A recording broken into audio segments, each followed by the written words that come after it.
Welcome everyone to the ASAP webinar series. We'll hold for just a minute more while others join and we get our presentation up on the screen.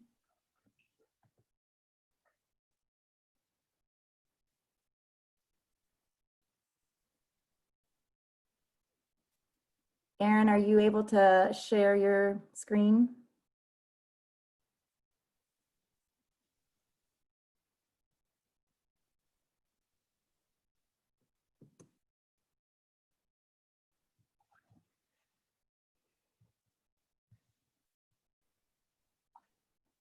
Great.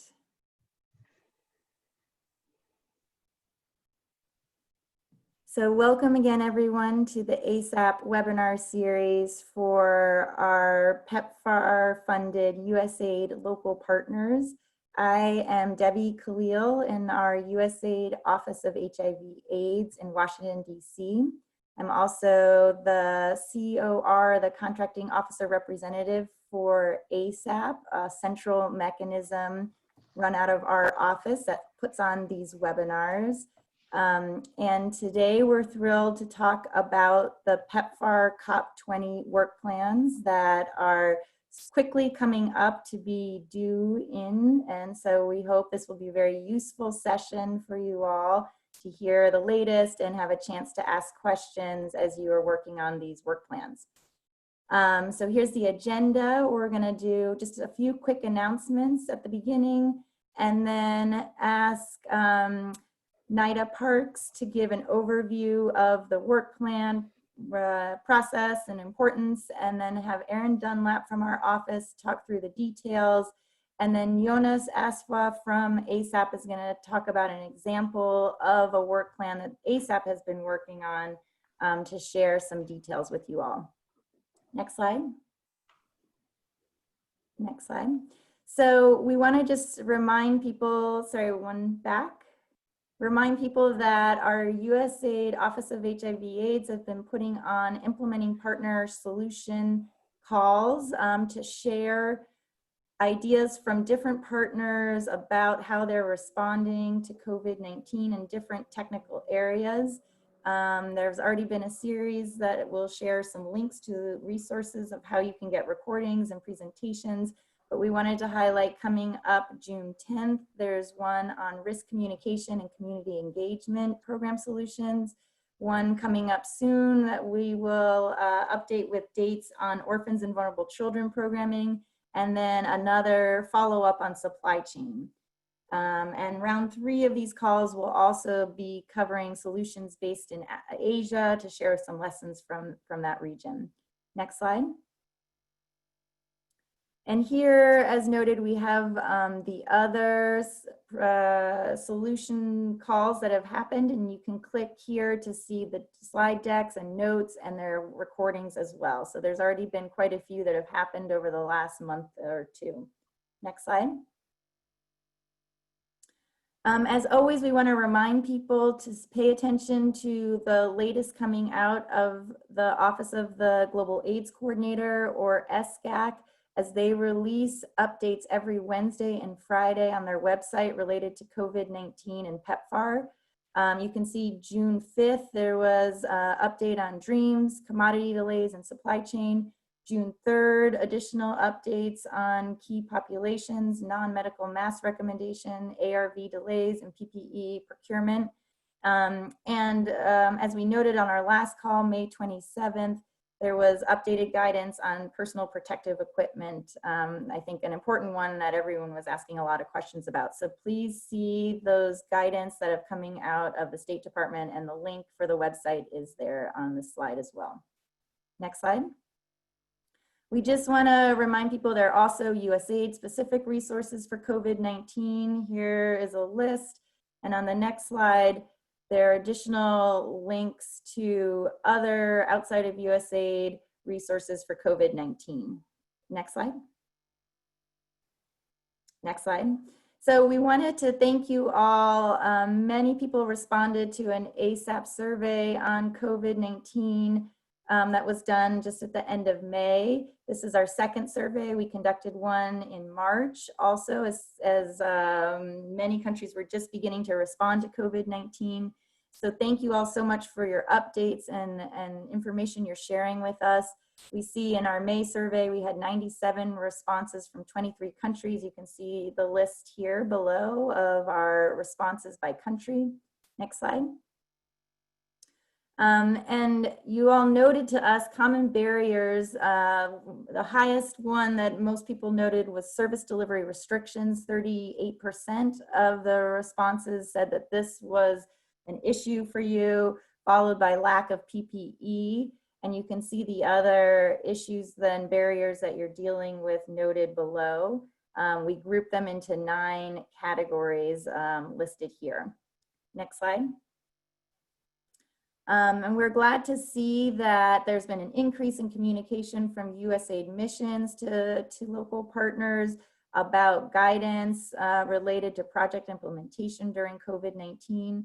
So the vast majority have heard from your missions and have gotten input about how to work during COVID-19 related to your project implementation. Next slide. We also see that there's a good percentage, about 23% of local partner staff are working remotely, and that's really increased from March. And many, we see some are working remotely. So many of your offices have a mixed model of either having all or some staff working remotely. Next slide. And then looking at in-country government response, we see borders have closed, and with 24% of respondents saying borders have closed, schools closed 20%, large gatherings, some with public transportation closing, and 31% with all of these options closed or shut down during COVID-19. Next slide. So again, we really appreciate your input and responses, and it's really important for us to hear directly from you. We've shared this with our USAID Office of HIV/AIDS leadership, and they're concerned about these bottlenecks and barriers that you all are dealing with, and plan to think through responses to these.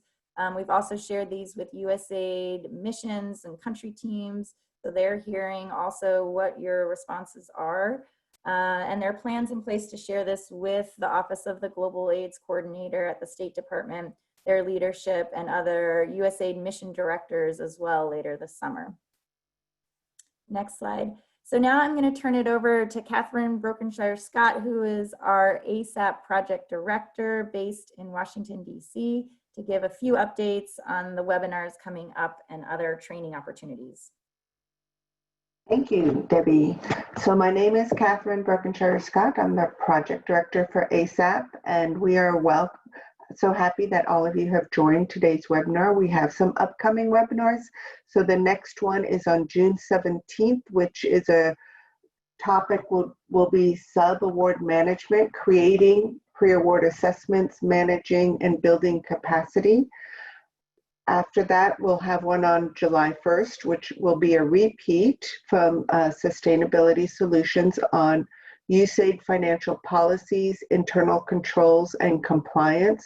So both of those will be hosted by Doug Franke from Sustainability Solutions.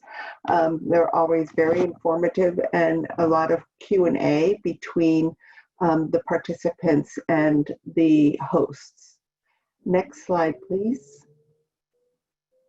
We also have successfully launched our French webinar series. We've had 2 webinars so far, and the next one is on June 24th on financial management and compliance. So these webinars are entirely in French, and the Q&A is in French. We look forward to having more Francophone speakers join our webinar series. I'd like to make a couple of other announcements while I'm speaking. So the first one is, most of you know or have already registered for the scholarships with Foundation for Professional Development. So this is a reminder, we have 2,000 scholarships available. We've had 450 applicants so far, so there's still lots of room to apply. You can only take one course at a time, but you can register for more courses. You just have to complete one course before you go on to the next one. The last announcement I have is towards the end of this webinar, we're going to be launching a poll, so a 5-question questionnaire for you to respond to this particular webinar. So were we clear? Did we speak slowly enough? Did you have good connectivity? And a variety of other questions which help us plan for future webinars. So I am going to turn this back to you, Debbie. Great, thank you, Catherine. And as always, the slides and presentation will be shared afterwards. So please if you're wanting to see the slides and see the details or miss some of the content, we will share the full slide deck and the recording of the presentation afterwards as well. So next slide. And now to get into the heart of this session, I'm going to first turn it over to Nida Parks, who is a division chief in our Office of HIV/AIDS in Washington, D.C. in our Global Health Bureau, to give a quick overview, and then turn it over to Erin Dunlap to go through the details of the work plan submission. So over to you, Nida. Thanks so much, Debbie, and hello, everybody. First, I want to just reiterate the thanks for all of your hard work in general and now in the context of COVID. So just to let you all know that we really appreciate your efforts in the spite of this kind of historic time for all of us. The second thing about COVID I wanted to say is that many of you may know that every quarter the U.S. government teams, so the U.S. Field teams that you work with, your AORs and CORs and the health officers across agencies get together for a quarterly call with the SGAC, with the Office of Global AIDS Coordinator chairs and the country folks there to go over quarterly results. And one thing they were looking at very closely this quarter, which makes sense, is how COVID is impacting all of your activities. So they're using something called, I think it's the implementation tracking tool, but basically it's a tool to look at across program areas, across indicators, how have programmatic areas been impacted, and in most cases slowed or stalled. So please just know that they are specifically looking at this quarter, because I think this is the quarter where we start to see the real impact and perhaps the beginning of the impact, unfortunately. And just also know that the Office of the Global AIDS Coordinator is taking this seriously and is going to very closely consider it in terms of how to allow for kind of modifications to your work plans for COP19, how to allow for excess pipeline to be carried over, whereas usually they don't, but in these unusual circumstances to consider some of those factors and to allow for more essentially wiggle room than we have in the past. So I think this is a great chance, and just know that your USAID teams and country will represent, I don't think they're going partner by partner, but will represent the impact well. So, and then hopefully you'll get some sort of debrief after that review if there are any next steps or decisions made at that level. So I think that's really good. And then of course, as always in PEPFAR, once we're in the midst of one work plan, we're always immediately planning for the next one. So as you all know, we are now faced with the COP20 work plan. We now have approved funding levels and targets, which is great. The one curveball that you all well know is that these were solidified in a world where there wasn't a COVID pandemic. So OGAC knows that, the Office of the Global AIDS Coordinator knows that very well, and we've raised it, kind of how should partners formulate these COP20 work plans that are certainly going to be implemented in countries where there is still a COVID problem, with, how should they account for the COVID mitigation activities within the HIV specific activities already laid out. So they don't, just to let you know, they don't have a clear answer to that yet. I think they're still focused on how to kind of make some of these accommodations for your COP19 work. But it is on their radar, and as we go along, there may be a point where they say, hey, please add a COVID mitigation strategy to your COP20 work plan. So I think the best bottom line is to really stay in close touch with your AOR and your COR, who will have this guidance coming down and can give you the kind of clear next steps. But here at headquarters, we're of course committed to keeping our ears to the ground as closely as possible and getting any changes out to you also as quickly as possible so that you can make changes if needed. So, so with all of that said, we still have to go through the process of describing the work that you all are setting out to do, starting October 1st and through that fiscal year. So again, the details of this, I'm going to hand over to Erin Dunlap, but just to say that, PEPFAR work plans are probably looked at more, we are held more accountable to exactly what you say in your work plan than perhaps other health areas under USAID. And that's because, as we know, PEPFAR really just cares about the results, kind of down to the last number. It is onerous, but it's also good because when we are excelling, we can really show how well we did. But it is a lot of work. So just wanted to recognize that. And in this year, as Erin will describe, there's an extra piece specifically about the way you all are to lay out your budgets. So your prospective budget for COP20, which is really going to align with the expenditure reporting categories and framework that many of you know already. So Erin will get into that, but I think overall, this is not a surprise to us that that the Office of the Global AIDS Coordinator is requiring a specific budget format that aligns with expenditure reporting, because basically what they want to see is that partners say, I will spend this much money in these intervention areas, these categories. And then when you do your expenditure reporting, they want to see basically that those reports align with what you said you were going to do. They also, we've raised that this is not a perfect system. There's lots of reasons why those two sets of figures might not line up. So they know that very well. They also know this is the first year we're doing it. So again, I just overall thank you for your patience in your work and adapting to kind of a new requirement this year. And just know that Erin specifically is kind of the guru of this area with her team and is there for any questions you might have. And we're all in this together, kind of rolling up our sleeves to get it as right as possible this year. So thanks for all of your efforts. And I'm going to hand it right over to Erin, who will tell you more of the details. Thanks so much. Great. And then can someone confirm that you can see me? Yes. Yes, we can. And hear me fine? Yes. Yeah. Okay. I don't know how to move this out of my way, so I might just put this over here. Okay.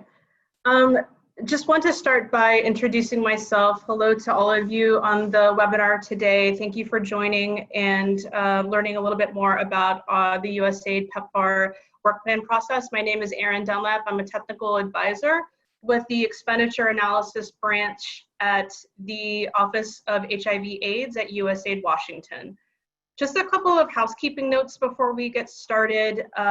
As Debbie mentioned, these slides will be circulated after the presentation, so you might not have them right now, but please follow along with me, and we assure you that we will get you the slides, I think later today or tomorrow at the latest. The webinar is also going to be recorded, so you can access the link to this later on or send to colleagues as you need. There is, I think many of you are probably experts on these webinars, but there's a chat box, so please chat your questions in the box. I will take breaks after the couple of sessions. I'll speak for about an hour, hopefully a little less. I'll try to make it exciting as I can, but we'll take some breaks after each session where we can answer section-specific questions. So go ahead and chat those in. We can take them from folks on the call. But there'll also be a dedicated Q&A section at the end as well. So even if you didn't get a chance to if you thought of a question later, we'll still have some time at the end. And then just to reiterate what Nida said, please don't stress over this. There are a lot of competing priorities going on right now. And especially for those of you who are new to USAID and all of the paperwork that we require, particularly to PEPFAR and the even more paperwork that is required. I just want to let you know that we are all here to support you, and this may seem very overwhelming, but as Nida said, having that good communication with your A and COR and managing expectations and really collaborating is what we aim to do in this process, with the understanding that there's a lot going on right now for everyone involved. So let's just get started. So why do we have a work plan? What is the purpose? What does it look like? Essentially, when you think about from the period of about January until May, the US government is working in an interagency way to set the strategic direction and planning for the upcoming fiscal year. So most of you probably know by now that's what we call our country operational plan or our regional operational plan, the COP or the ROP process. It's very intensive internal USG planning to ensure as we are looking toward getting toward epidemic control, that all are on the same page about strategy, direction, targets, budgets, etc. So that is why we have a work plan, just ensuring that what happens in those COP meetings makes it down to the partner level and that your expectations and your responsibilities are clear. When all of us are clear on those expectations, then we have pretty high confidence that we will be able to achieve those policies in that direction that we all discussed during the COP process. It's important to note that a work plan package, a work plan package is the 3 elements that we'll talk about today. A work plan package is required for all mechanisms that have planned spending for fiscal year 21 implementation, regardless of whether you start on October 1st, on February 1st. If you as an organization are going to spend money in fiscal year 2021, we need to have a work plan package on file. Something important to note with this as well is that if you are a partner that implements more than one mechanism, a mechanism is like a project. If you implement more than one mechanism in a country, so if you're one partner and you have 2 projects that you're implementing in Burundi, you need to submit 2 work plan packages. You cannot submit one package for all of the work that you're doing in Burundi. It needs to be specific to each project that you are implementing. Additionally, if you're a partner that implements one mechanism, you have a big project that you do in multiple countries, you're in Burundi and you're also in Rwanda, you need to also submit 2 work plan packages because the work is different in Burundi than it is in Rwanda. So even though it may seem like extra work, the work is distinct from our point of view. And so we just want to ensure that the packages are submitted for each essentially each unique mechanism number or each mechanism, it needs to have work plan package on file. And then kind of what I'll explain last is just high level about the process and sort of why it is the way that it is.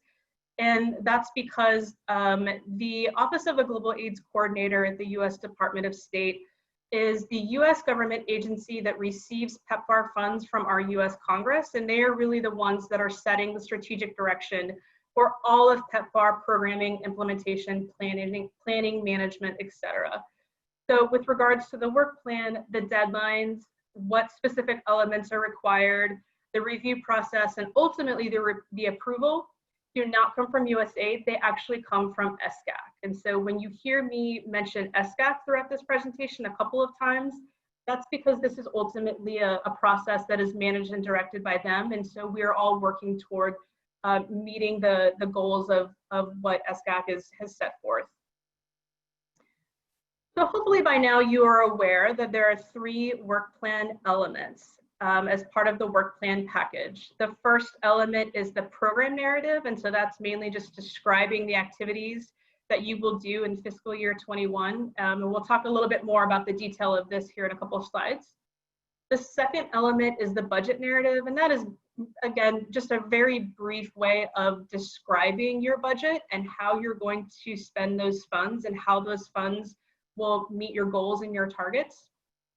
And then the third element, which we'll talk about in the most detail in this presentation, is going to be what is called, it's kind of a mouthful, it's the budget and projected expenditure template, or what I will refer to as the budget template moving forward. And this is going to be the allocation of the budget amount by intervention and cost category. And so we'll talk about that in a few slides, but that's just really the detailed budget that needs to be on file for the work plan package. So this is an overview and kind of just I'm going to say it's like a rough timeline of the due date and sort of what the review process looks like. The first main deadline that you hopefully are aware of, surprise if you're not, is June 15th or Monday is when USAID needs to have, the USAID AORs and CORs should receive a draft version of all three work plan elements.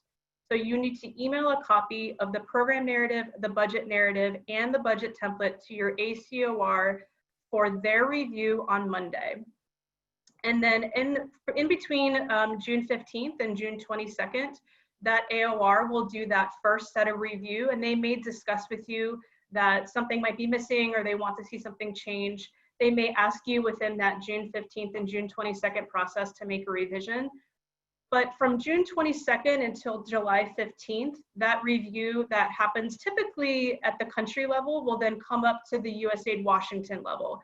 And we actually do another set of reviews and make proposed revisions on the work plans. You know, ideally, when you submit the deliverables to us, all of the three elements, you're submitting documents that are in their pretty final draft stage, and hopefully not too many revisions, or hopefully no revisions at all will be required. But if revisions are required, we will let you know. Ultimately, USAID will upload and submit the first two elements, the program narrative and the budget narrative. We will submit those, the final draft, on your behalf. That needs to ultimately be submitted to SGAC for their review and their approval by no later than July 15th, since USAID headquarters is actually doing that submission. But what the difference here is that you, as the implementing partner, when you are discussing your budget template with your AOR and your COR, they will eventually give you the go-ahead and the green light and the approval to say, I approve your budget template, I've reviewed it, USAID Washington has reviewed it, go ahead and you are responsible for submitting your budget template in an online system called Datum. We'll talk more about this as the presentation goes on, so no worries about that. I'll give you all the details that you need to know, but that's what's a little bit confusing about the process this year, is that the budget template needs to go into a system that collects data, whereas the narratives are sent in more of an informal kind of email process. But all three of those are reviewed. The final deadline that we're working toward is essentially July 24th. That's an SGAC deadline, not a USAID deadline. And so everything for the first draft, the first final draft, needs to be submitted by no later than July 24th.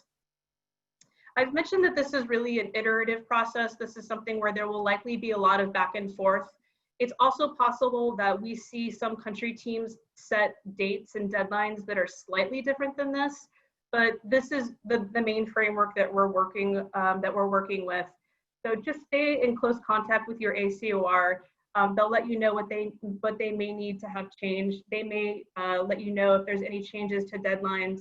So just stay in close contact with them, and they'll provide you feedback.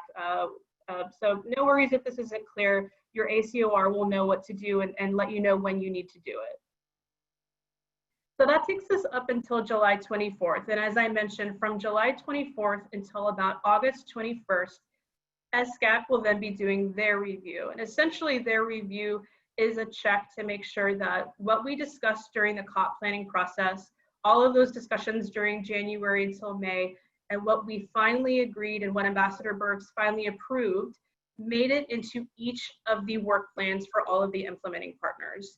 Again, it's just ensuring that we are all on the same page and that expectations are clear, that in fiscal year 21, that a particular country needs to do X, Y, Z, and then that's clear to the implementing partners, and that's clear and agreed upon with OGAC. OGAC, if they have any substantial revisions that they would like in the work plans, they will let USAID know by no later than August 21st. And again, your ACOR will work with you on the back and forth on what may need to be changed. Hopefully, again, maybe there won't need to be any revisions. And the final deadline that we are working toward for final submission, final approval, the work plan process is over, is September 18th. Everything must be on file by then. So I will stop there, and again, we'll talk more about what is the detail of the, what is required in each of the elements, how you submit things like that. But just at a high level, are there any questions that I can answer at this time? Go ahead and add them in the chat. Darcy, I'll ask Catherine or others if there's any that I can take now. Yes, thank you, Erin. We have 3 questions.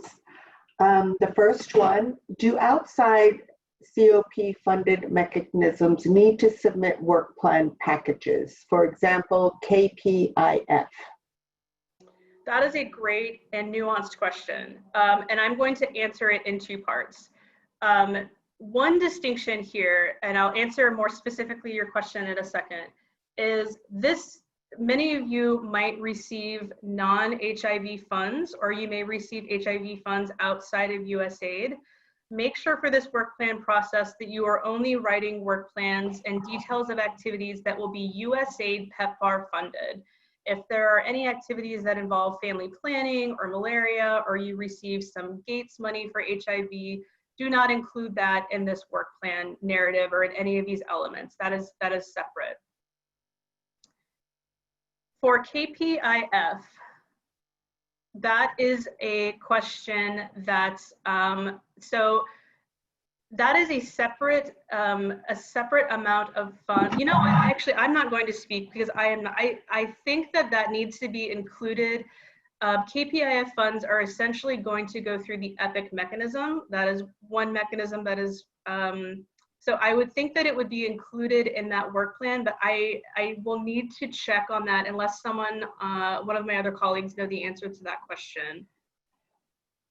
So we will write out all the questions with written answers, so we have an opportunity to get a final answer. Great. The short answer is, of course, we do need to have some kind of description of what those activities are. Because KPIF funds are different than COP funds, I am not entirely sure if that work plan is, I need to double check with my headquarters colleagues to make sure how those are accounted for, since they're sort of central funds versus bilateral funds, but that's an excellent question, and I will get back to you on that. Okay, next question. How about the Excel version of the work plan? Would an IP be required to also submit it? So we'll talk about this here in a few minutes, and hopefully this answers your question. If not, please answer it again. But there is no standard template for the 2 narratives. So those are Word documents where you are just writing a description of your program activities, a description of your budget. Those are just Word docs. Those are emailed to your AOR and your COR. The budget template is an Excel-based template. You should also email that to your AOR and COR so they can review it, but they will ultimately approve your template, and you will need to take that Excel-based template and upload and submit it into Datum. So there is a component of using one template that is an Excel-based template, and it is only for the budget template. And we will talk about submission here a little bit later on. Okay, next question. Do this apply for projects that are going to be concluded on September 31st, 2020? Correct. If you will not be expending funds in fiscal year 21, you do not need to have work plan documentation on file. However, if you are going to do your 3 months of closeout, let's say you end your programmatic activities on September 30, and then from October 1st until December 31st, you have closeout, you are still expending funds to do your closeout. And so we would expect that it would be very brief, of course, it would be describing your closeout activities, but you would still need to have a brief narrative, a brief program narrative, a brief budget narrative, and then your budget template will need to state what your program, what your closeout budget will be. Yeah. Next question, does this calendar apply to all IPs and are these deadlines hard? The deadlines are absolutely hard. The confusing part about this timeline is that, as I mentioned, SGAC ultimately sets the timelines for when they need to have the deliverables required. There is a lot of coordination that is involved just to get work plans drafted, reviewed, submitted, and up to the SGAC level. So we at USAID, the timeline that I presented is a USAID specific timeline based on the SGAC timeline that we are given. So all of the PEPFAR US government implementing agencies, USAID, CDC, DOD, etc., we are all working on that same umbrella timeline, but each agency and even each COR, each country team may have different timelines. But we're all working toward that same like July 24th deadline and September 18th deadline. It's just how we get there may be different. So it's why that communication is very important. If we have 3 objectives on a work plan where first objective is different from the second and third, do we need to submit 3 work plans? The requirement for the work plan package and deliverables is based on a mechanism ID. So I think this might relate to a project that may implement in multiple countries or multiple mechanisms, a kind of branch out. And so again, talk with your ACOR on what is required, but essentially the US government assigns, USAID assigns what we call a mechanism ID. It's 5 digits, 1, 2, 3, 4, 5. And that is really what is going to be the differentiating factor as to whether or not it is required. I should also say that this was all decided, the budgets and the targets and everything has already been decided on in the US government budgeting tool called the FAST during our COP planning process. And so you should have received your budget from your USAID POC by now. And that is essentially what your work plan is centered around, is what that budget is. And so if that budget includes all 3 objectives, or if it only includes 2 objectives or just 1 objective, you should clarify that with them, whether it's 3 distinct budgets or 2 distinct or whatever it is. But your ACOR will be able to really best explain that to you, but it's really driven by the budgets that were set, and that's probably the clearest and easiest way for you to determine what kinds of activities should be included. Thank you. I'm going to ask you 2 more questions and save the rest for later. So the first one is, when talking about IPs, is it about international organizations or local NGO? As which I'm working for in DRC. So when in USAID, when we use the term IP, we mean implementing partner. It's the relationship that we have with those of you who are implementing the work that we need to have done. And so that can be an international partner, that can be a local partner. You can be, again, in those categories, you can have just a prime partner working, you can have many sub-recipients doing work, again, being international or prime. We use that term very generally and very broadly when we see an implementing partner. It means the NGOs, all of you on the webinar right now, who are doing the work, who are actually implementing these activities. I'm not sure exactly all of the IPs that are implementing and operating in DRC, but certainly ask your USAID point of contact if you'd like to learn more. Okay, and last one for this round. Is implementing mechanism the same as the project title or the name of the implementing partner? That's a great question. This is where we internally have our own kind of vocabulary, and we try to be very cognizant of how we use sometimes those terminology interchangeably. An implementing partner, as I described, is like an NGO. It's all of you who are on the call. You are all employees of an organization that is an implementing partner that received US government funds. You've received USAID funds. You are an implementing partner, you're an NGO, you're an entity. And you essentially wrote a proposal and for a bid that USAID put out for a project, for an activity. We call that an implementing mechanism in USAID. It's a mechanism But it's essentially the project that you're implementing. So the relationship between the two is that the implementing partner is implementing the mechanism. So I'll try to watch my vocabulary with that. But essentially, when I say mechanism, I mean the project that you're working on. If you're working on the linkages project, the EPIC project, the Aspire project, I'm kind of listing projects that probably don't apply to any of you. You know, right? Quit project, things like that. So that's the relationship. The implementing partner is the entity, and the implementing mechanism is the title of the project. But that's a great point. I'll try to watch my vocabulary moving forward. Okay, thank you. And there was a comment that this is a great webinar. Could you please speak slowly? Sure, no problem. So what I'm going to do is describe the first two elements of the work plan package. So we have the program narrative and the budget narrative.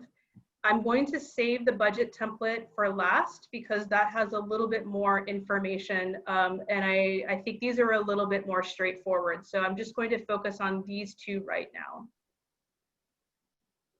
Before we talk about the two elements, I also want to be clear about who is doing what, who is responsible for what. And so the three main groups that we have are the implementing partners, those of you who are on this webinar right now, those of you who work for the different NGOs. You as the implementing partner are responsible for writing the work plan narrative, writing the budget narrative, and for completing the budget template. That is your responsibility as the implementing partner to do this work. It is certainly collaborative, and it is certainly, you know, we are here to help you, but that is certainly within your responsibility as the partner to do.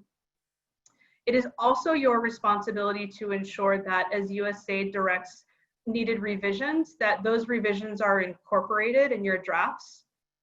We expect that the deliverables, the three elements of the work plan, are going to be submitted on time according to whatever the deadline that your AOR or your COR communicates. And then ultimately, as I've mentioned, the one sort of difference here is the budget template needs to be submitted into Datum.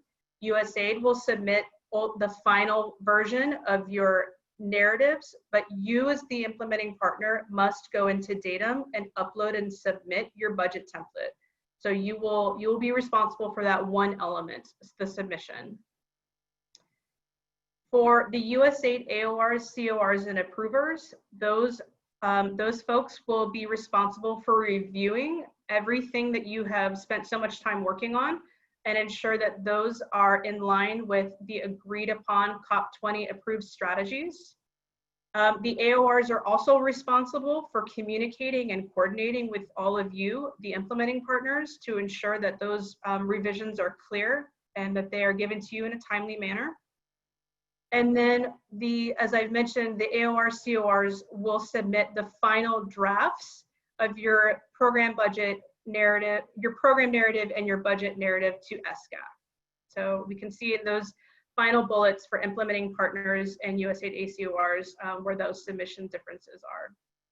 And then finally, as we've talked about, SGAC, who is not on this call, but SGAC essentially, they're responsible for reviewing every single work plan and all of the thousands of implementing mechanisms and projects that we have in PEPFAR, and ensuring that within Tanzania, for example, that the decisions and strategies and activities, the targets, the budgets, everything that SGAC said, I approve, that it has made it into all of the work plans. They are the final decision makers and they are the final approvers.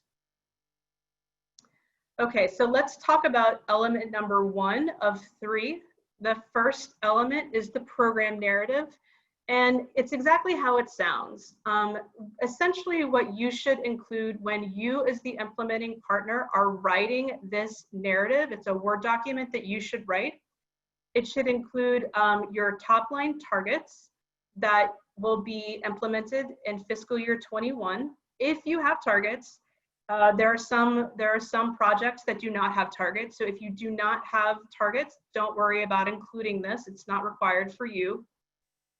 You'll need to describe the key activities and what some of those strategic alignments are in the COP. And that's a little bit of a squishy way of describing what it is that is what is the core of what you're going to be doing. What is your plan for the 12 months during fiscal year 21? What are you going to do and how are you going to do it? So describe in detail those key activities. Sort of related to the targets, for those of you who have targets, sometimes targets shift and we are no longer working in a particular facility, or we are no longer working in what we call a priority subnational unit. Sometimes that changes. You may be taking on new targets. And so that needs to be documented for OGAC on specifically where you're phasing in and where you're phasing out, if it applies. And then additionally, you would also need to describe benchmarks for your above site activities. So those activities are like your policy work, your surveys, your health system strengthening, evaluations, etc. There are benchmarks and activities that need to be described in detail for that above site. So this is very high level. This is non-exhaustive. I would say it's important to ensure that you have that good communication and contact with your A and COR to ensure that you know exactly what he or she is looking for when you write your narrative. And then the other part of the narrative is that at USAID Washington in OHA, in the Office of HIV/AIDS, are subject matter experts in the technical areas that you see listed here, such as client-centered care or PrEP or cervical cancer, etc. There is standard language that the technical advisors and the technical SMEs at USAID Washington want to ensure is included in your program narrative. Now, if you think about what your project does, you are not going to do all of these activities, right? You may only do one, or you may only do 5. It sort of depends on what you do. But what we have done is we have identified language that you can, based on whatever it is that you do, if you do client-centered care, for example, you can contact your A and COR for this document, and they will give you language that you can copy and paste into your narrative. You will have to tailor it a little bit, probably, to the context of the activities and what you do and where you work, and just make things more country specific, because this is all intended to be kind of global and broad. But it's also just to help you write the narrative a little bit by giving you language, but also ensuring that we have standardization across all of our partners that are doing client-centered care, that there is a minimum standard of work or a minimum standard of activities that will be done, and that is clearly outlined in the work plan. And that language comes from us, and you can request that from your AOR and your COR. We receive the question a lot if there is a required format or a required template that partners should complete for the program narrative. The answer to that is no. As I mentioned, you want to be sure that you are talking and sharing your drafts with your AOR and your COR frequently, to ensure that when you're finally ready to say, I think we've done the first draft, I think we're done, please look at this, that your AOR or your COR is not going to look at it and say, gosh, this is just missing half of the work that I expected to see. Or you need to have more detail, or you need to have less detail, or whatever. So ensure you have that close contact and close communication, and that you're sharing your drafts so that expectations are clear. To help this be a little bit easier for you, for those of you who have never done this before, USAID does have very basic, general, non-specific work plan templates that we will share with you when we share the slides for this webinar. So if you have not started, yikes. But also, we have these templates available to you, so that as you get started now, keeping in mind the deadline is Monday, June 15th, that you at least have a little bit of a framework on how to approach this, what to include, not to include, etc. So, but the key takeaway here is just managing expectations and sharing drafts with your AOR, COR. So that's element number 1 of 3. and that's the program narrative. The second element of the three is the budget narrative. And again, we get this question all the time is there a standard template or is there standard language that we need to include in the budget narrative? And the answer again is no. Essentially what this is you are giving us a budget and the narrative is intended to be, short and describe how will the budget result in meeting the goals and targets. How is this budget going to, what are these costed out activities? What are they and how are they eventually going to fit into your 12-month plan? So again, I encourage you to just write in your approach, write in any other detail that you may have, how many trips, any areas where you think that there are estimates more than based on what you think is going to be more rooted in reality. And again, just share that draft narrative with your AOR and your COR and ensure that they are on the same page with that. But this is a little less specific. We understand OGAC has not given us, SGAC has not given us specific requirements for this other than just ensuring that you are describing how your budget will meet your goals and your targets. So that's the first two narratives that we're talking about.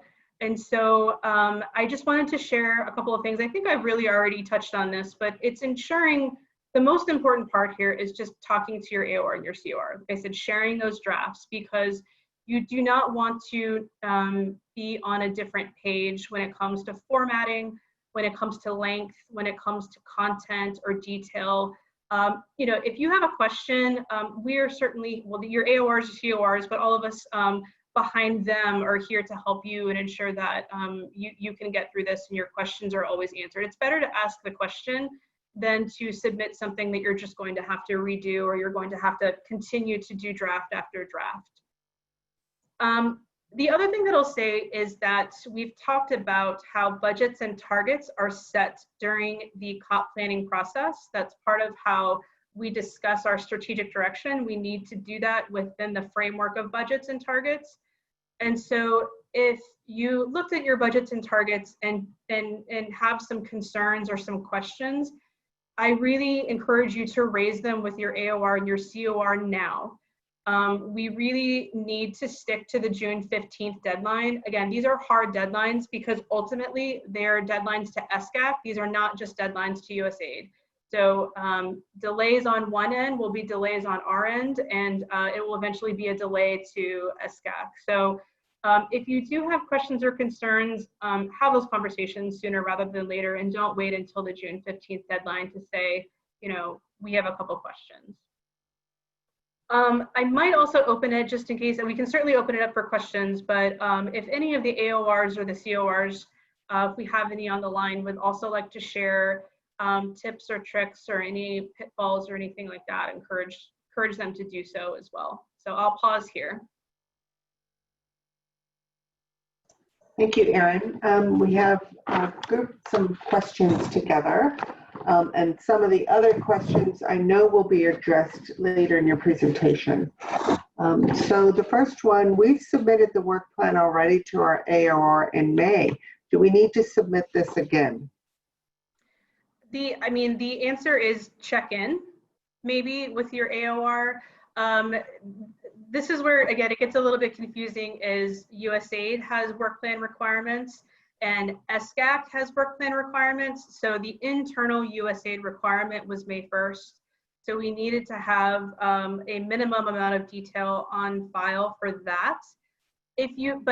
Regardless, June 15th is still a deadline that is coming up. And so it's possible that your AOR looked at your work plan and said, this is fantastic. And no revision is needed, but it's probably good to just check in and ensure that that is accurate. Yeah, that would be my recommendation is don't assume. If you have not heard, check in with them. Thank you. Do TBLON funds require the use of this COP template? I'm sorry, can you repeat that? Do TBLON funds require the use of this template? I don't know what TBLON funds are, but again, I will reference what I said earlier, which is unless, if these are strictly TB funds, like USAID TB, and has nothing to do with, they're USAID funds and they are not PEPFAR funds, it is not a part of the work plan process. If these are TB activities that are funded with PEPFAR funds, TB HIV, then they do need to be included. So it's the funding source that is really critical to understand. Only PEPFAR funds are included in work plans. Thank you. Is the work plan and the work plan budget the same thing? So the work plan is, so that's sort of a good point again on terminology here and making sure I'm being thoughtful with my words. But when we say work plan, we mean the three elements. So a work plan is a package that must include a program narrative, a budget narrative, and a budget template. Okay. Related, the work plan itself is an Excel document that they may be referring to the USAID work plan. So does the package include 4 documents? I'm not sure what the Excel file might mean. Okay. I do know some missions wanted the USAID work plan in an Excel document. So I think that there are 2 separate work plan processes. Yeah. Erin, can I just jump in? This is Nida. Yeah, I mean, I think the point is that your AOR, COR, because for the narrative part of your work plan, there really is no required format. And we've seen missions in some cases, actually, I think in South Africa, for example, they prefer their work plans to be submitted in Excel, i.e. the description of the activities, and they just like it organized that way and streamlined. So if that is what your in-country folks are telling you, please follow their guidance. The examples we offered in this presentation are just from some other missions. So I think the point is the strict template is for the budget template. And all of us have to, and that goes through datum, as Erin said, and that is something that we can't really be loose on the format. But, and then the budget narrative as well, you know, joins with that. But for the program narrative, it really is up to your ACOR to dictate what format they want. And again, if it's Excel, please follow their lead. If it's something else, that's fine too. And what is the recommended work plan language?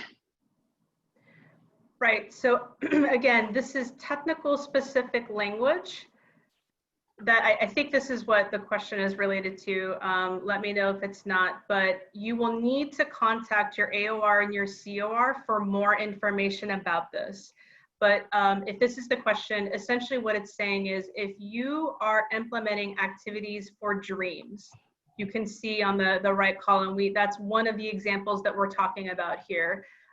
There is, we at OHA, at USAID Washington want to ensure that every implementing partner, whether it's a local partner, international partner, regardless, that any partner that is doing dreams work, that there is the same language in every country and more or less, I mean, there's certainly things that are sort of country specific and things like that, but that there's basic, a minimum level of activities or indicators or language that says, this is how dreams activities should be implemented in a country.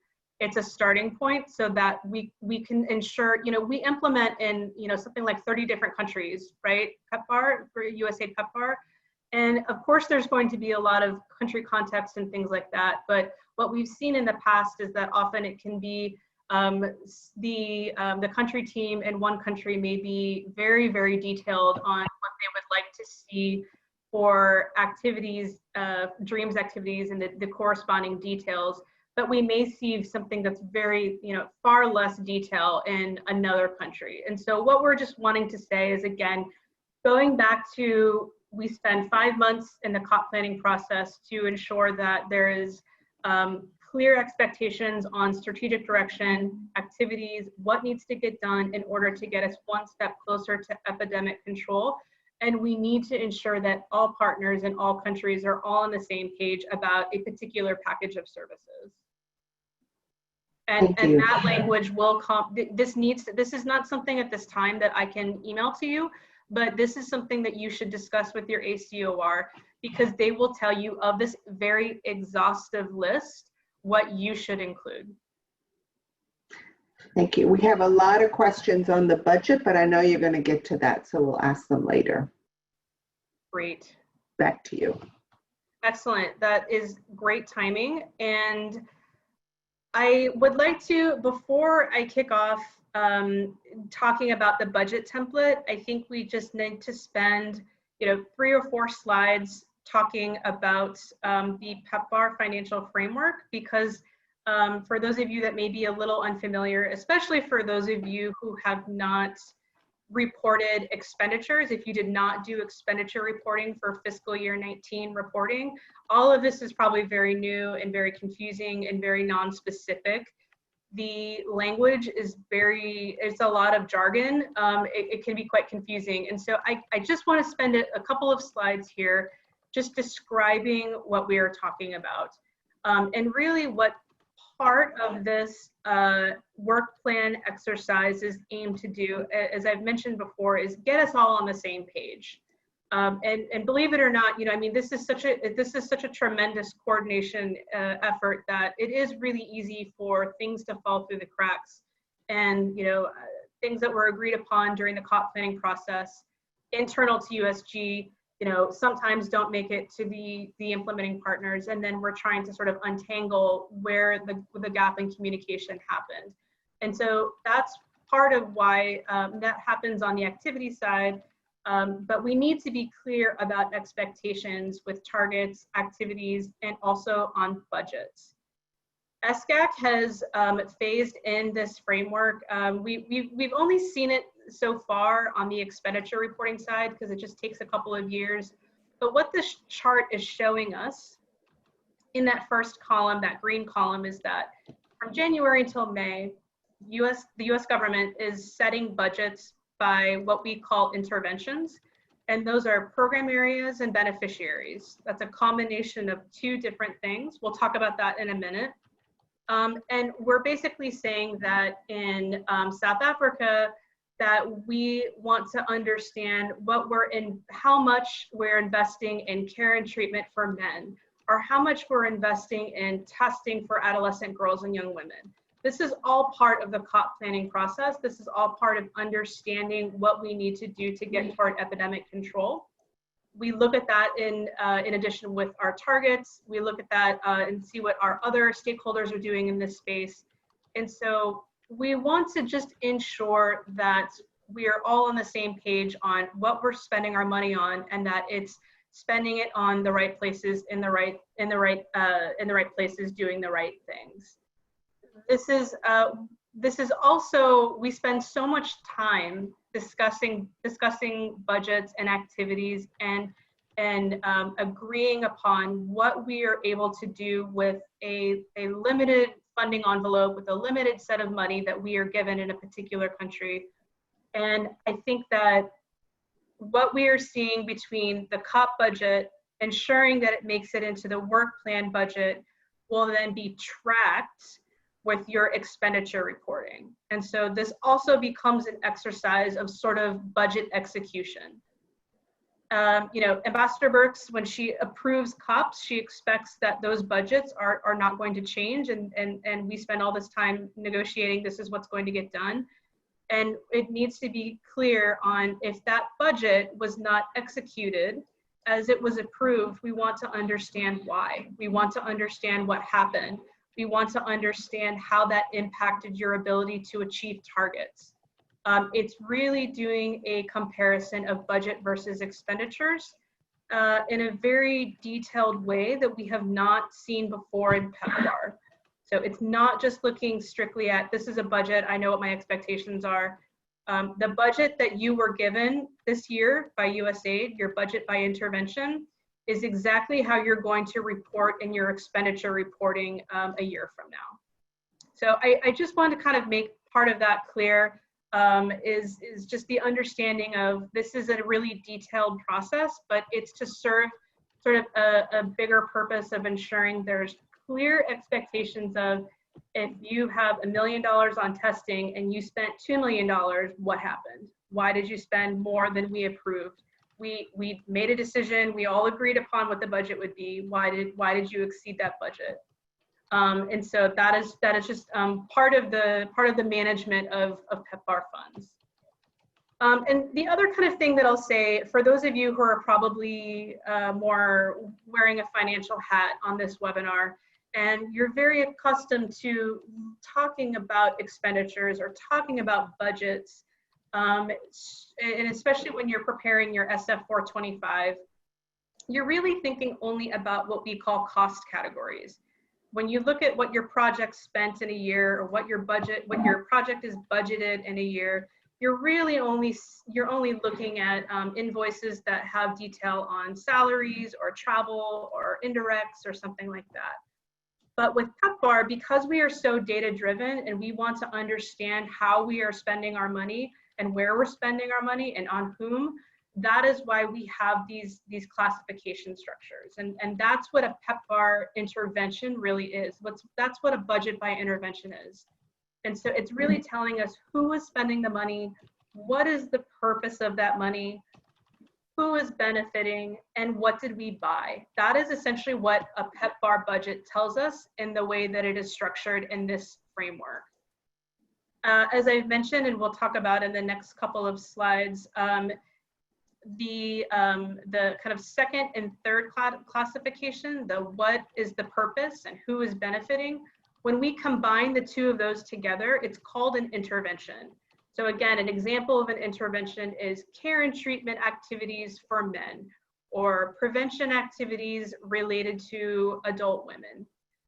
Those are a set of activities that have corresponding budgets. It's just a way for us to tell our story in a way that is so much more detailed than if we just looked at, well, we spent $1 million on travel and we spent $5 million on salary, and that's it. It doesn't tell us about our work, really. So the intervention has really been key for that. I'm going to spend the next about 3 slides doing a ER framework overview, just because I just want to be sure that, because this is so much jargon, that we're all kind of clear on what we're talking about. But I do want to also mention that I gave a webinar a couple months ago that was intended to be an introduction to expenditure reporting and an introduction to this classification framework. So we will ensure that you have the link to go back and review that framework. We will also repeat that webinar in September before expenditure reporting begins. But I'm also just going to say that the definition, the kind of the terminology that we're going to talk about in the next couple of slides have really helpful definitions, examples, exclusion and exclusion criteria on a document called the PEPFAR Financial Classification Reference Guide, mentioned there at the bottom of this slide, found on datum.zendesk.com. I will attach it to the email that we send out today with the slides. This is the most important document that you will need to reference to understand how to complete your budget template, or to how to understand what it's saying. So this is intended to only be just a really high level introduction, but please look in that document that I referenced to get more definitions and understanding of what this all actually is. So I'd really not like to talk too much about the specifics of these categories, and keep it pretty focused to the process, and you can do some of that, that research on your own time. So when we're building an intervention, again, an intervention is defined by 2 different classifications. The first classification that we'll talk about for an intervention is the program area. And that is just simply what are we spending our money on: prevention, on testing, care and treatment, or socioeconomic. Socioeconomic is how we describe our Orphans and Vulnerable Children program. Those are all site level activities. So this is the work that's happening at a point of service, like a health facility or an actual laboratory. We have another program area called above site. And so this is for those activities that are like our health system strengthening, our survey work. And then we have another category, another program area called program management. And that is essentially what your organization's administrative and operating costs are. So when we're talking about a PEPFAR intervention, it's talking about the activities that you are implementing, that you are implementing in the upcoming fiscal year, or even in this year, just in general. What are you doing in prevention, or what are you doing in testing? Maybe you only work in OVC or something like that. So when we're building an intervention, first we're talking about what is it that we're talking about. The second part is the intended beneficiaries related to that program area, right? So this is very self-explanatory. The one category that might be a little confusing is that first one called non-targeted population. And that is just because a lot of the work that we do is relatively non-specific to beneficiary groups. A lot of clinical work is, it's benefiting everybody. It's intended to benefit everyone. So we don't want to say necessarily break out how much for each of these groups, because it can get quite complicated. So we have that non-targeted population to kind of just keep things broad. The one thing that I haven't mentioned for each of these two classifications that when combined make an intervention is that there are also subcategories here. So for example, with testing, number 2, we have not just testing, we can also disaggregate that and look at activities related to community-based testing or facility-based testing. Same thing with care and treatment. We can break that down to clinical services, we can break that down to drugs, we can break that down to laboratory activities. So this is still just all very high level. And it's the same with the beneficiary groups as well. Within females and males, we actually can disaggregate that further into finer disaggregates such as adult women or young boys. For key population, we have sex workers. For priority populations, we have mobile populations like truck drivers or fisher folk. So you will see that detail, but I'm not going to present it at this time. Again, please look at the classification reference guide on datum.zendas.com for more detailed descriptions of all of this. So when we take that program area and we combine it with the beneficiary group, we've created an intervention, right? And we can see that when we go down the column as indicated in the red square. So let's say we're talking about a set of activities. This is a mechanism, this is a project that we're looking at. And we've basically grouped together the activities, and we're saying that intervention number 1 are a set of activities that have corresponding budget that are community-based testing activities for service delivery aimed at sex workers. That's one intervention, it's a series of activities, and it has budget. We don't have the budget right now because we're just talking about interventions, but that's essentially what this is. Same thing with intervention number 2, right? We're talking about socioeconomic, which is that Orphans and Vulnerable Children program, or OVC. So we're talking about a set of activities that are related to more specifically education assistance, service delivery, targeted to the orphans and vulnerable children themselves, and then so on. So these are examples of interventions. This is a very, like I said, a very non-traditional way for many of you who wear a financial hat to think about your budgets and to think about how you're spending your budgets. You do not have accounting systems that are set up this way, right? That's what kind of makes this a little bit of a challenge, is that you do not track in your accounting system what you're spending on activities related to community-based testing for sex workers. You don't track that, right? You're probably tracking personnel and travel and possibly test kits and things like that. But beyond that, this is where some additional tracking is kind of useful. All right, so that's sort of my framework in an hour and a half long presentation and 3 slides. So like I said, happy to answer any questions about that, but hopefully that is enough of a foundation for us to start talking now about the budget. What is, again, this really formal and long way of describing what's called the budget and projected expenditure template, right? When you think about it, your budget is also a projection of how you're going to spend your funds. That's why it's called the budget and projected expenditure template. So you're COP20 budget that has been given to you by USAID, hopefully it's been given to you by USAID by now, is essentially the combination of that intervention, which is program area and beneficiary, but then what we are asking you to do is add in cost category detail. So it's the combination of all three that is really telling us exactly what we are budgeting and what we are buying. So during COP, USAID has determined those first two pieces, program area and beneficiary. The country teams have also assigned budget to that. And your responsibility then is to indicate in the budget template the cost category or what we are buying.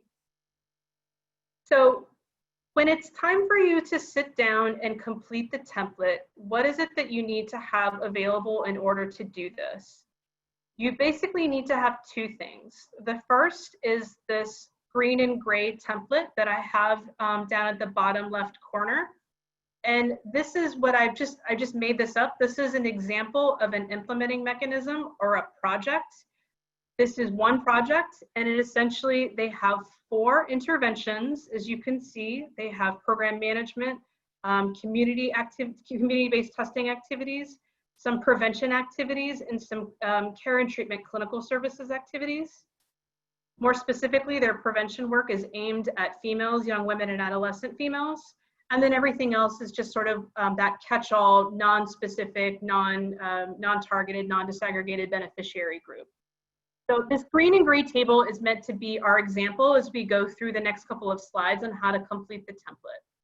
And I've said this before, but again, when you think about, for those of you that are used to templates, those of you that are used to budgets that are only looking at cost categories, how much we spend on salaries, on fringe, on travel, equipment, etc.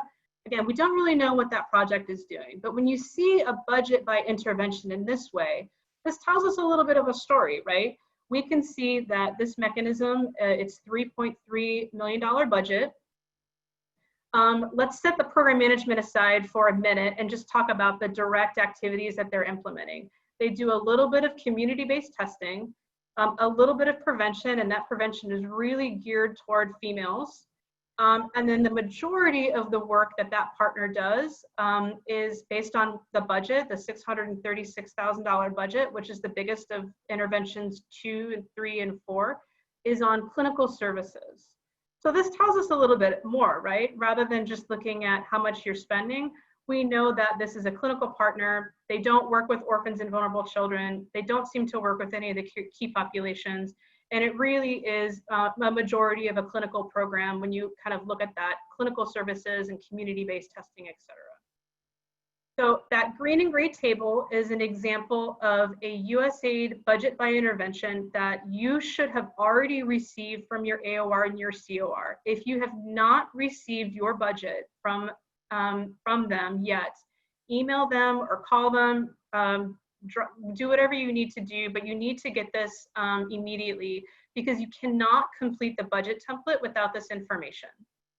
You'll also note here that essentially we have given, of the 3 pieces that you need to complete the template, we have given you 2. 2 out of the 3 pieces of information are there for you. So the program area, or the intervention rather, which is the program area and the beneficiary, and the budget. Okay, so let's talk about how you complete the template. For those of you who have completed an expenditure reporting template from last year, or maybe even the year before, this template will look very familiar to you. It is very, very similar. It's almost, almost the exact same template. It's just the budget template instead of the expenditure template. They're different in that sense. There's only 2 tabs.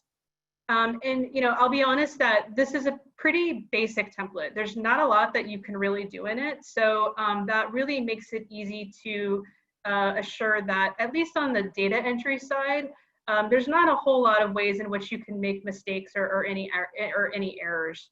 It's just 2 tabs. It's quite simple. So this first tab is called the metadata and the error checks tab. And it's exactly how it sounds. So that top part that I've outlined in red is essentially the information that you will need to complete that is unique to your project. So you can see there, it's got a space for, I mean, the federal agency will be, these are all drop-down options. Well, the first one, sorry, is a drop-down option, but it's going to be USAID. Your mechanism ID, which is that 5-digit number that USAID will need to give you. If you do not already have that, get that from your AOR COR. You'll type in your mechanism name, you'll type in your DUNS number, you'll type in the name of your organization, the award number, and OU stands for country, it stands for operating unit. That's another one of those US government acronyms. Operating unit is the country. So that's again where you'll select whatever country that you're operating in.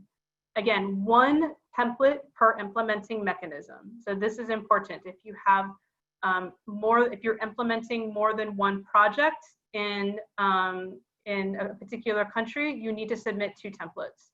It's just one per mechanism ID essentially is how you do this. So this template is pretty straightforward.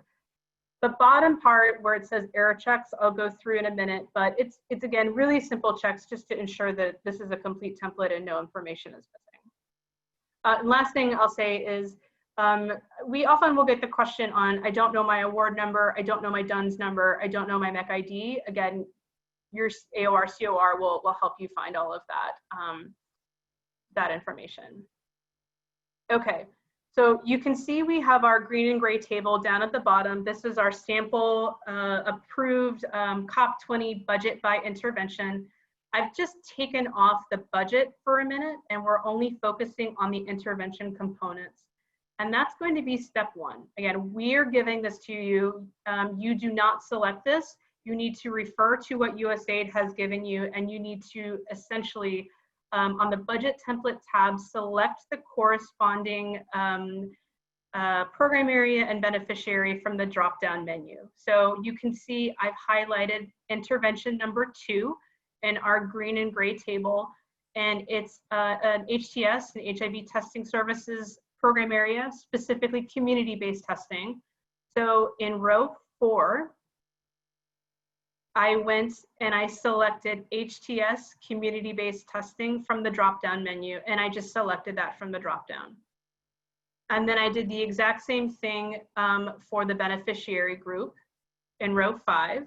I can see that the second part of the intervention is non-targeted, non-disaggregated, and I went ahead and I selected that. So as you can see, I've entered in our first program area beneficiary in rows 4 and 5 on the template. So you'll complete that for the prevention intervention as well as the care and treatment intervention. And you can see here on this next slide, that top portion now has been fully filled out by me. We give this to you. Now the second part, this is the part that all of you, the implementing partners, will need to complete.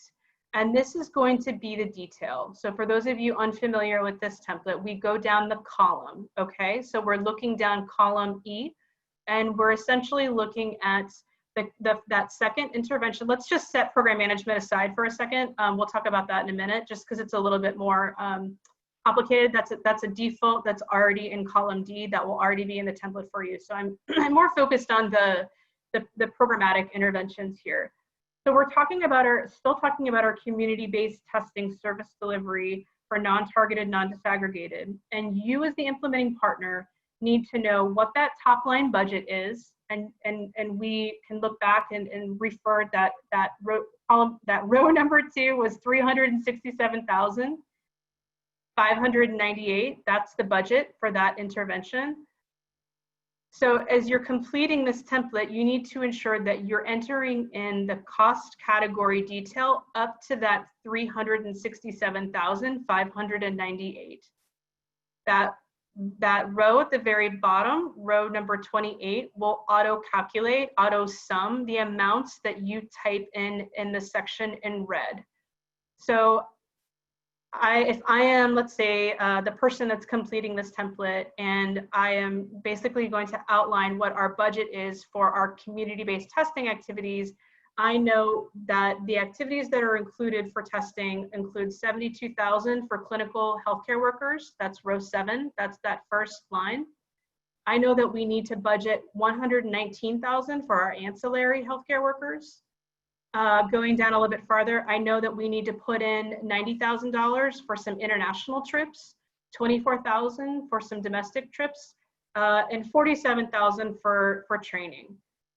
So USAID has given you rows 4, rows 5, and rows 28. You need to tell us then the detail of that $367,000. What is the detail on how that is going to be spent? And you'll need to do that for all of the interventions. And you can see I've completed that here. And you can see that we have our green and gray table back again. And you'll need to ensure when you think that you've completed the template that you go back to the budget by intervention that USAID gave you, and you're verifying that the amounts match. So if you, for intervention number 2, for that community-based testing intervention, if you put in a budget of $400,000, if it was a mistake, then you need to correct that. Otherwise, if you strongly feel like that budget needs to be $400,000, that's something you're going to have to flag for your ACOR to discuss why.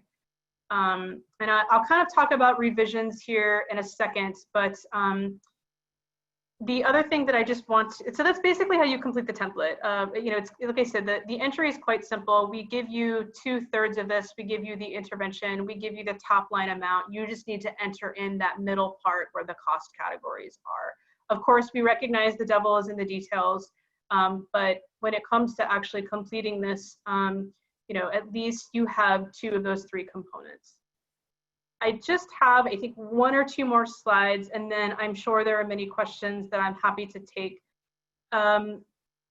So I just want to give a couple of updates for those of you who may have submitted an expenditure reporting template last year. And so this is already just, you know, old news to you. You're already familiar and you're comfortable. There were some slight changes to cost categories related to personnel and to contracted healthcare workers. Again, please download and open the financial classification reference guide to see the detail on why we moved away from healthcare worker and lay worker to clinical, ancillary, other staff, etc. Examples of those types of staff are in that document, so please refer to that, but that is one change that we hope will give us a little bit more visibility on our investments in human resources for health. And then the other major change, and this was a question that kind of came up a little bit earlier, is related to closeout costs. And so that program management intervention is a default, but we often want to tease out what is specifically related to closeout. And so let's say you're implementing for 6 months and then you'll be in closeout for 3 months after that. You would want to then pull out whatever your closeout budget is and put it in that intervention and indicate to us the difference between the program management related to implementing your activities and then the program management that is specifically related to closeout. I think, you know, that's a pretty helpful change for us, at least kind of on a tracking point of view. I'm just being cognizant of time, so I'm going to try to kind of scoot along a little bit just so that we have enough time for questions at the end. I do have a few more slides. But again, if you have questions about your budget, please discuss this now with your ACOR. I will say that we spend 5 months really negotiating these budgets and approving these budgets and getting them to where OGAC will eventually approve them. I can assure you that there is a lot of discussion involved. If you have concerns in any way, raise them, but we're really trying to stick to the budgets as they were approved, just because if you want to make a case for making a change, it will have to go through a number of different approval processes. And I should qualify that by saying, you know, I really don't see any top line budgets changing at all. If we talk about any changes at all, it would be within a mechanism. Let's say that within a project budget. So if you have 4 million and you think that you need 6 million to do your work, I really don't think that that's anything that's possible to change. Those decisions are done. We do have a finite a ceiling on how much we can budget for the entire country. So that's just one thing. But if you think that your care and treatment is far less than what you think it needs to be, have that discussion with your ACOR. I will be honest that this is something that is going to be complicated to manage and complicated to really untangle how we do this, if revisions are needed and what types of revisions are needed. I guess I would just say, just note them, document them.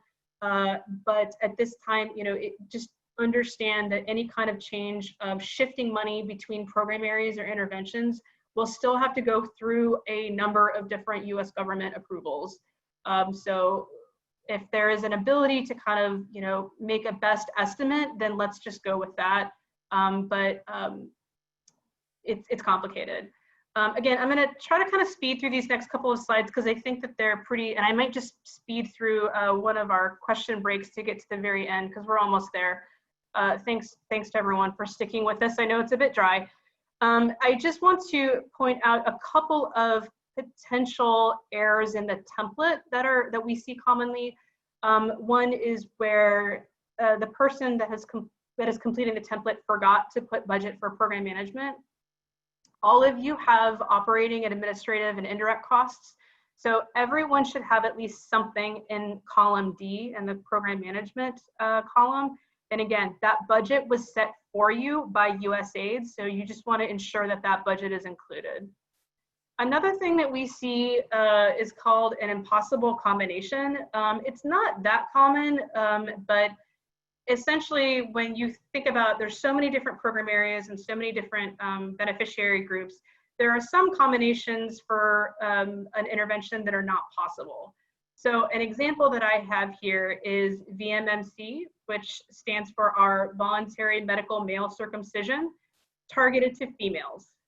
So we probably don't have, I don't know that it's necessarily possible that we have VMMC activities that are targeted to females, which is why you see that red flag there, as the template is saying, that's not a part of the VMMC platform, is to really target females as a beneficiary group. And then another thing that we commonly see is just, like in this case in column G, you can see that I just forgot to select a program area and I entered in the beneficiary group, but I forgot to select program area. So you'll see that red box there.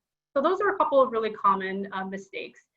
When you go to the first tab, you will see the metadata and error checks tab.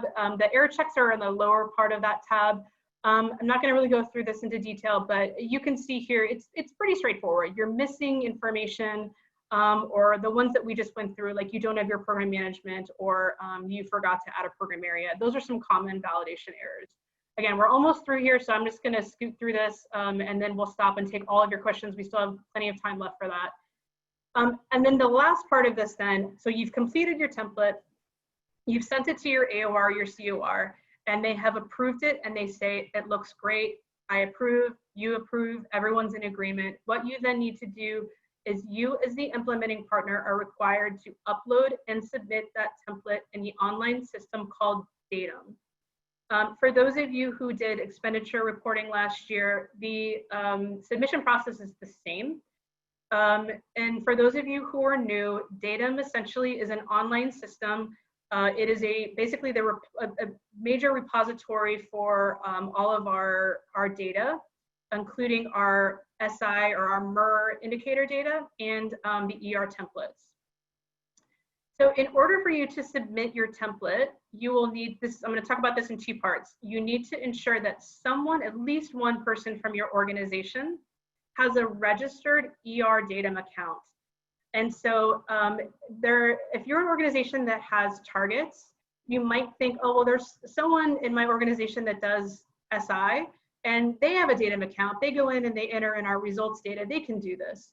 SI accounts are different than ER accounts. So you just want to be sure that it is someone in your organization has a dedicated ER/budget Datum account, and then they'll be able to upload and submit their template. If you have a account from last year and you submitted ER, you are good to go. You do not need to get a separate account. You have the account that you need to submit the budget, which is the same as the ER account. It's the same type of account. So no need to worry about having a separate budget account. You only need one combined ER budget. If someone in your organization submitted an ER template last year, what essentially happens with Datum, just because there's a lot of controls in place, it's data and it's a lot of it's very sensitive. Essentially, if you have not logged into Datum in the last 90 days, your account is deactivated. It doesn't mean that it disappears from the system, it just means it's deactivated. My Datum account is deactivated. I haven't logged in 90 days. So what that essentially means is that if you have an existing account, when Datum opens, it is not open now, when it opens on July 1st, at some point a day or two before that or something like that, there'll be more information on this. The account will open, the system will open, and then you can go in and you will automatically be granted access, okay? So you should not have to do any additional authentication or anything like that because you have already logged into Datum in the past and because you've already, SGAC is going to turn on all of the accounts all at once. You should be ready to then go in and upload and submit your template. If you are new to this and you have not submitted an expenditure reporting template, you will need to request a new account, and this is very simple.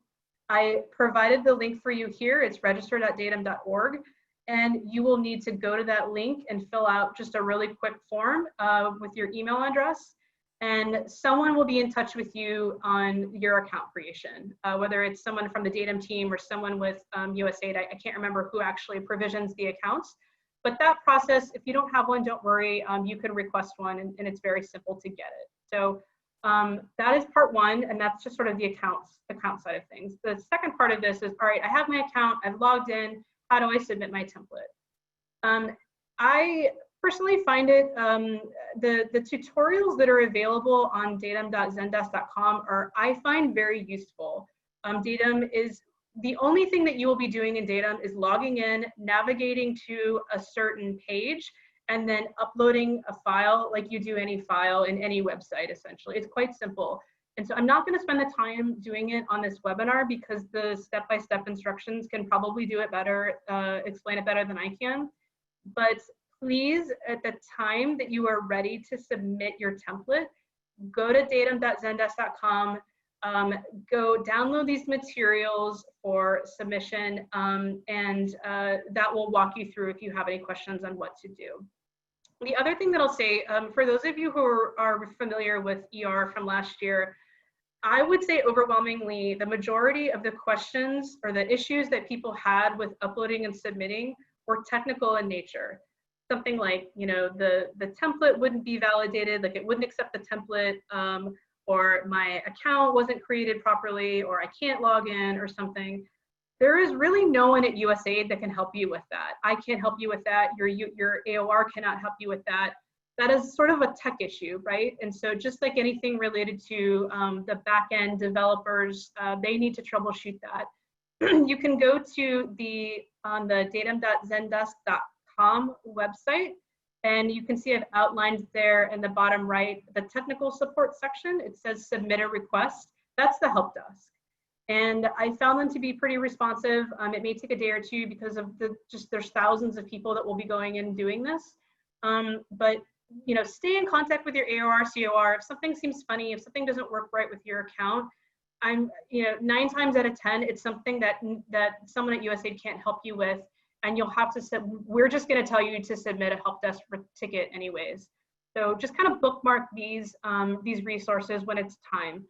I'll also say, I think this is pretty much almost my last slide here, is that the resources are going to be updated on a rolling basis. We're not ready for Datum submission yet. So if you feel overwhelmed, if you're feeling kind of like you don't know what to do on the Datum side, just hold tight. You know, we will continue to push out information as it gets closer to the time, when it gets closer to that time.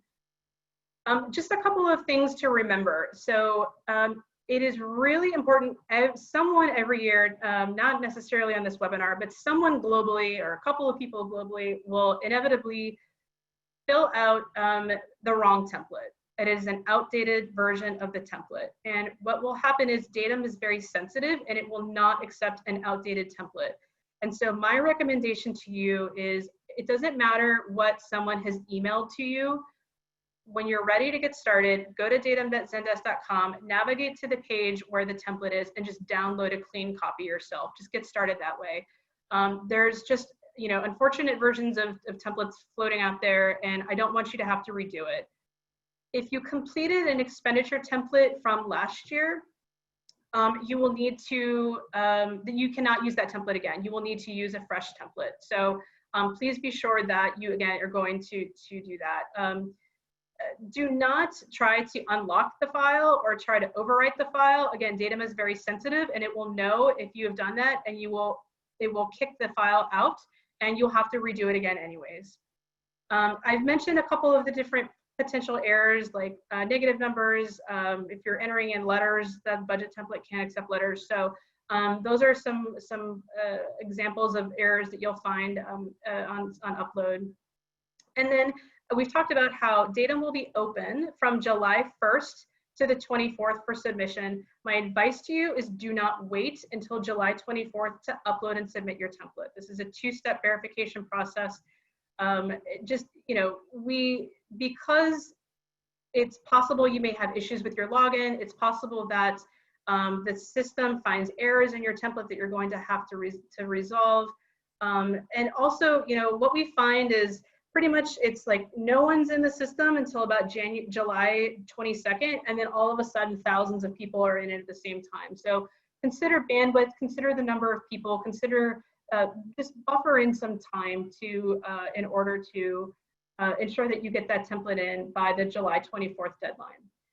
These are my last two slides. They're just the resource slides.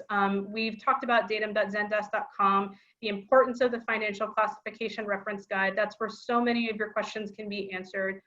Most importantly is your AOR, your COR. They're the ones that you should take your direction from. This webinar should be pretty close to all of the guidance that you need, but if anything is specific, kind of we talked about what Nida mentioned with like the South Africa specifics, be sure that you're in contact with them.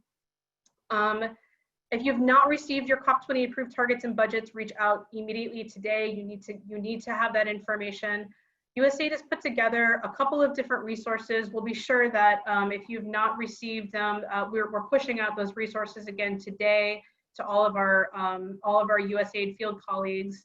And then the last thing, I think this was briefly mentioned, was that we do not have specific guidance at this time on considerations that you should take for COVID.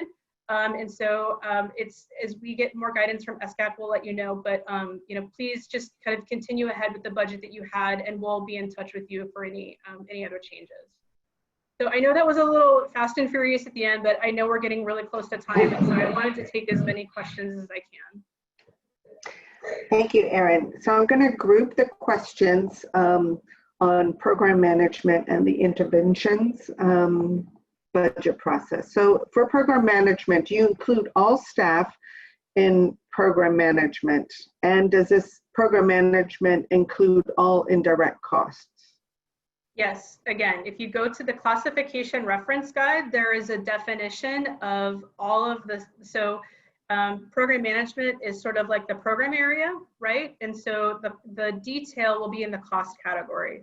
So your program management is kind of going down the column, and then the detail is going to be in the rows, which is the cost categories. So your personnel, your indirects, the rent for your office, things like that, that will all need to be included. The cost category for program management staff should be salaries, other staff. Again, you can read the definitions of that in the reference guide, but that's that distinction. So that leads into my next question. So how do you split health personnel costs across interventions? So you have a health worker who's doing testing as well as treatment. How would you split the costs? Yeah, I mean, that's a really great question. And that's, I would say, one of the limitations to this framework is that, as you can imagine, you can really get into the details on this, right? Where you start really splitting up LOE and time, and that kind of allocation can be really difficult. I guess I would just say, if try to do what makes the most sense, and it's probably relatively proportional to your budget. If you have a higher care and treatment budget than you do a testing budget, then you might want to look at those proportions. I would also just read the definitions of those healthcare workers that you're talking about. because it might depend on the LOE of what those workers are doing. And if, even though you may have more care and treatment budget, it might just be that that particular healthcare worker is spending the majority of the time doing testing. I guess this is just where I said the devil is in the details, right? Because to some degree you're limited because the top line budgets are set by those interventions. So do what you can do to kind of work within that framework, but also just do whatever seems logical. If that's just proportional to the budget, proportional to the LOE. Sometimes it's like if staff is doing 90%, treatment and 90% like treatment and 10% testing, it might just make more sense to put 100% in treatment. There's flexibility on this, right? This is an estimate. It should be a very good estimate, but we don't want you to have to, spend crazy amounts of time, breaking all of this stuff up when ultimately just do what is most logical. Yeah. And what is an acceptable amount for program management? Is it 20 or 30%? That is a great question. It's a question we get all the time. And I will tell you my answer. It might depend on who you talk to. There is no official acceptable amount of program management. All right. SGAC has not said that program management above 40% or 30% or whatever is unacceptable. That is not anything that has been communicated. And that's for a couple of different reasons. Number one, program management tends to really be driven by NICRA or driven essentially by the indirect costs. Those are costs that USAID is contractually obligated to pay out to your organization. So, just because program management may be inching toward a certain amount, someone can't just say, well, you need to cut that program management budget, it's too high. We certainly want to look at program management expenditures, but we need to be thoughtful about that because, we need program management to implement our programs. We need a certain amount to implement our programs. The goal is not to drive program management so low that it starts affecting our activities and our implementation. That being said, anything that does get above a certain amount, you do start to question. If you're around the 50% mark, I would wonder why in the world 50% of the dollars invested are not going to beneficiaries. They're not going to the activities and to the work that we need to do. They're paying salaries, they're paying rent, they're paying whatever. So it's different for every person. I don't want to give you a number because I think it's different for everyone, but when you really think about it as, we really, of course, like with any operating costs, want to keep them as low as possible. And have as much of the money going toward, finding people, putting them on treatment and such. We just have to be flexible in knowing that we do need program management in order for all of you to do the good work that you do. Okay, last question. If you say not applicable in program management, do you have to spread all your costs across the interventions? I'm going to go back. So the reason, again, in the program management column, in the cells that are listed as NA, not applicable, that was determined by OGAC.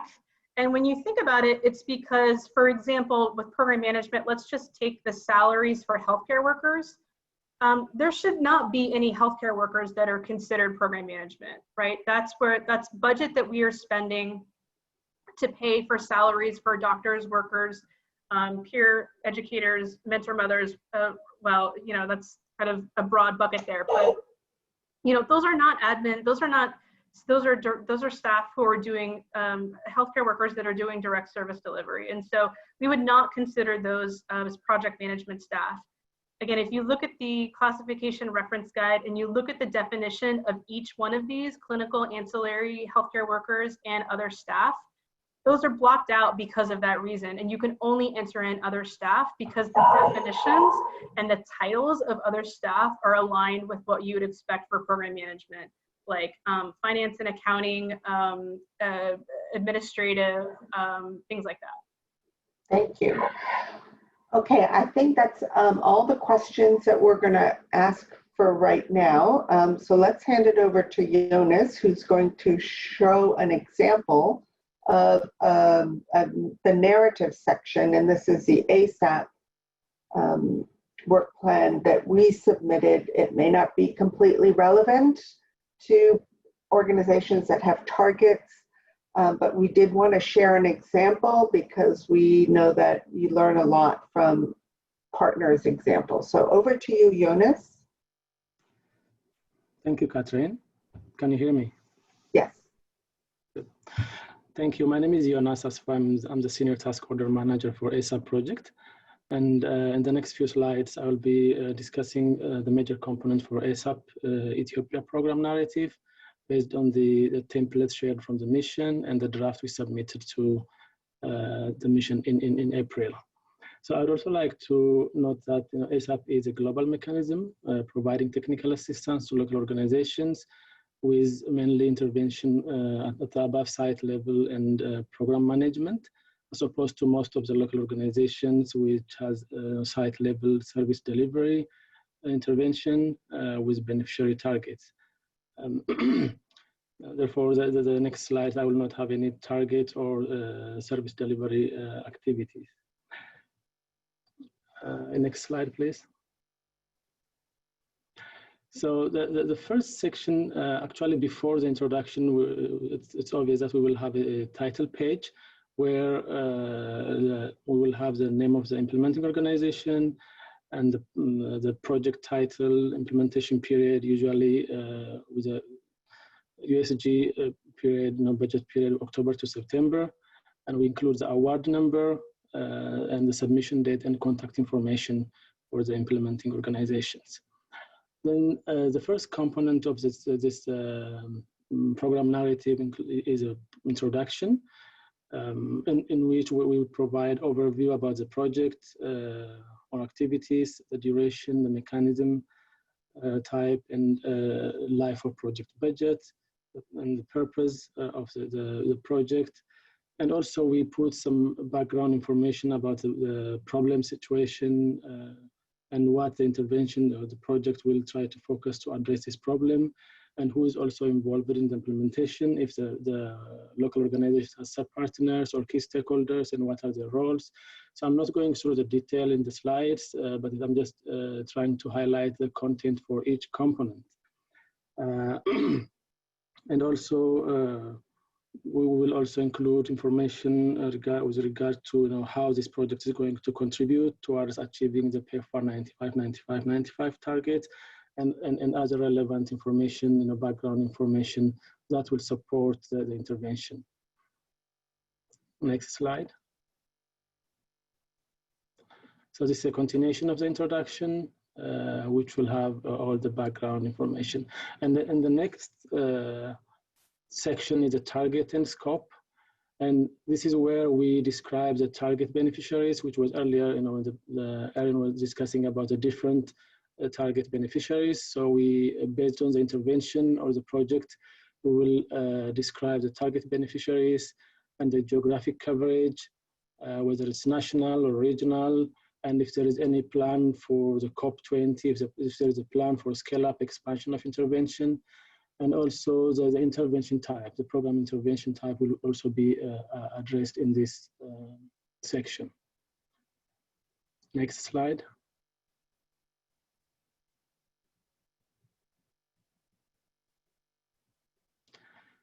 The next section is also obvious, which will in which we will put the goal of the overall goal of the project and the strategic objectives and list of activities. In this section, we describe the overall purpose of the project and also list the specific strategic objectives for each intervention in each intervention areas.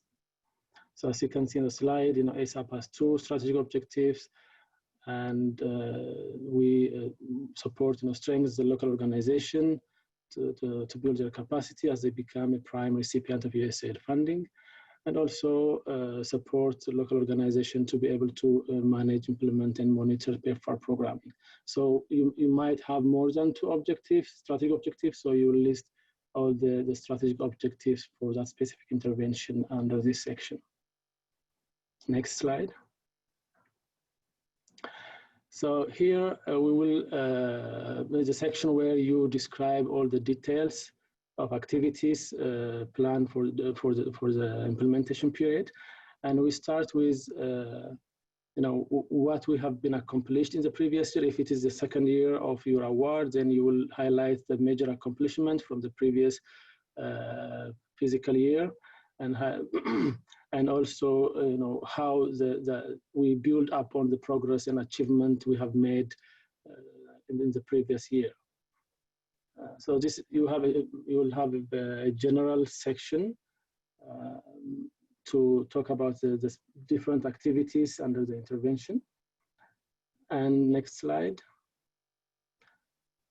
So the list I'm not going to go through the list, but it's just to show you what we have achieved in the previous year and then how we build up on those achievements to the next fiscal year. So then under this activity section, we will also break it down the activities by strategic objectives to include the detailed specific activities with specific targets and indicators. So you might have treatment or testing, OBC or prevention activities. So you will be able to describe in detail what activities will be implemented to be able to achieve that specific strategic objectives. And here we have listed all the strategic activities under the 2 strategic objectives we have. And those activities which will be continuing from the previous year and also include some additional new activities that will be supporting the existing local organization, as well as, depending on the mission's plan, to add new local organization to be supported through ASAP. We listed activities for those as well.